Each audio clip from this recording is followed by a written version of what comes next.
Graça e paz, amadas irmãs. Nessa manhã de terça-feira, o Senhor, Ele vem com uma palavra de vida sobre cada uma de nós. O Senhor traz a palavra que está em João 3:8, que diz assim: o vento sopra onde quer e ouve o seu som, mas não sabe de onde vem, nem para onde vai. Assim é todo aquele que é nascido do Espírito. O que é mais interessante é que o Senhor, quando Ele se refere aos seus filhos, o Senhor, Ele nos compara ao vento do Espírito. O vento sopra onde quer, ouve o seu som, não sabe de onde vem, e assim é todo aquele que é nascido do Espírito. Quando nós nascemos do Espírito, nós nos tornamos parte do Espírito Santo. E o Espírito Santo muitas vezes ele é representado pelo vento, e o Senhor aqui está nos comparando. E quando nós paramos para pensar e meditar sobre o vento, se observe, num dia de outono, quando as folhas caem sobre um determinado lugar, vem um vento e acaba varrendo aquela sujeira que está no chão. Há outro momento que o calor está tão intenso que quando sopra o vento, ele traz um refrigério sobre as nossas vidas. Há outros dias que o vento é tão forte que ele se torna um ciclone, capaz de mudar pessoas e objetos de um lugar para o outro. E assim é o vento do Espírito. Há dias que o vento do Espírito sopra sobre as nossas vidas trazendo refrigério, outras varrendo aquilo que não é, o que é impuro, e outras vezes ele vem para nos reposicionar, nos tirar de uma posição e nos colocar em outra. Aí você pode perguntar, mas quando vem o vento forte, sacode os nossos alicerces, também é o Senhor? Sim, também é o Senhor. A palavra do Senhor nos ensina que o vento, ele é feito e ele recebe as ordens do Senhor. Olha só o que diz em Amós, capítulo 4, versículo 13. Porque eis que aquele que forma os montes e cria o vento e declara ao homem qual seja o seu pensamento, o que faz da manhã trevas e pisa os altos da terra, o Senhor Deus dos exércitos é o seu nome. A palavra do Senhor nos diz que o vento em hebraico significa ruach, ou seja, sopro do Espírito. Vento. O vento ele é invisível, mas nós sentimos ele. O Espírito Santo é assim também. Ele é invisível, mas é real. Nós podemos sentir a sua presença. Nós podemos tocar na sua presença. E o Espírito Santo, quando ele sopra o seu vento, nós podemos comparar como o povo hebraico discernia os 4 ventos. Eles denominavam o vento norte, sul, oriente e ocidente.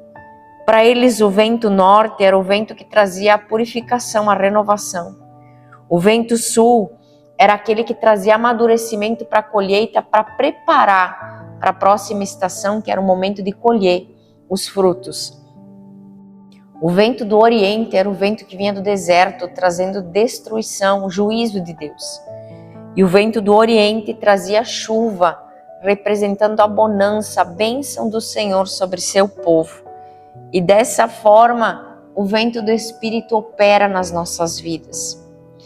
Se nós analisarmos os evangelhos, nós vamos ver 2 passagens. A primeira passagem está lá em Marcos 4, 39 e 40. Quando o Senhor ele vem, ele acalma a tempestade e depois ele acalma o coração dos discípulos. Ele diz: ei, vento, a mar, aquietem-se. E depois ele questiona os versículos: por que vocês têm medo? Será que vocês ainda não têm fé? Vocês andaram comigo, viram quem eu sou, os milagres, o poder que eu tenho sobre a natureza, e ainda assim vocês andam comigo sentindo medo do vento? O Senhor muitas vezes ele tem o poder para acalmar as tempestades e os ventos que se levantam na nossa vida. Só que às vezes é necessário acalmar a tempestade e depois o nosso coração. E há outros momentos, como o Senhor fez em Mateus 14, 27 a 32, foi necessário acalmar o coração dos discípulos para depois acalmar a tempestade. Porque o Senhor, Ele sabe a hora certa e Ele sabe qual tempestade Ele deve acalmar primeiro. Porque se o Senhor, Ele acalmar os nossos corações, as tempestades internas que nós temos, a tempestade externa não nos atinge, não nos coloca medo, porque ainda que o vento balance nosso barco, nós estamos seguros e firmados na rocha que é Cristo. O problema é quando a tempestade que está dentro de nós, ela está tão intensa, que vem o medo, que vem a insegurança, a falta de fé, nós perdemos a nossa identidade, nós já não sabemos mais quem nós somos, filhos de Deus, a qual o Senhor distribuiu, repartiu com nós do mesmo poder que estava sobre a sua vida. O Senhor disse que sobre aqueles que crescem nele, Ele estava liberando poder para fazer obras maiores do que aquelas que Ele fez. Então quem somos nós que não temos o poder de acalmar as tempestades que estão ao nosso redor? Nós precisamos aquietar a nossa alma e saber que há um Deus que tudo pode fazer na nossa vida. Quem sabe na tua vida se levantou uma tempestade externa que você não esperava. Quem sabe um divórcio inesperado, uma porta de emprego que se fechou, um diagnóstico médico, um filho que se perdeu. Quantas coisas inesperadas acontecem na nossa vida que acaba se levantando uma tempestade que nós não esperamos. Mas eu quero te dizer algo. O Senhor, o Deus dos exércitos, o Jeová Jireh, o Deus que provê, Jeová Rafa, o Deus que cura, Jeová Shalom, aquele que traz paz, Jeová Nissim, aquele que é a nossa bandeira, Jeová El Shaddai, o Deus Todo-Poderoso, Jeová Sabaoth, Senhor dos exércitos, é o Deus que anda contigo. É aquele que pode todas as coisas. Por que é que você tem medo? Acalma, repreenda essa tempestade que está dentro de você.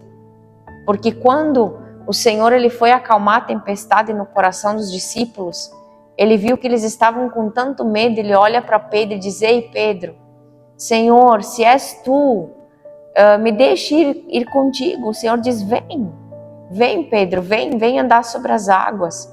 Só que o que faz Pedro?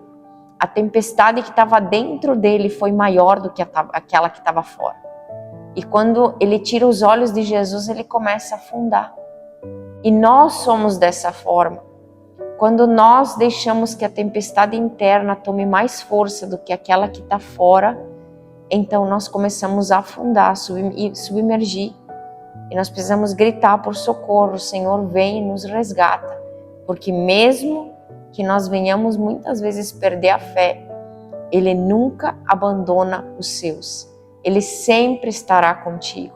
Independente da situação, da circunstância, o Senhor sempre estará com as mãos estendidas, pronto para repreender toda a tempestade que está em tua volta. Amadas, nessa manhã de terça-feira, eu quero deixar essa palavra para você e só quero concluir dizendo que muitas vezes nós nos culpamos como filhos de Deus, como servas, por sofrermos tempestades internas. Só que nós não somos diferentes de outros servos.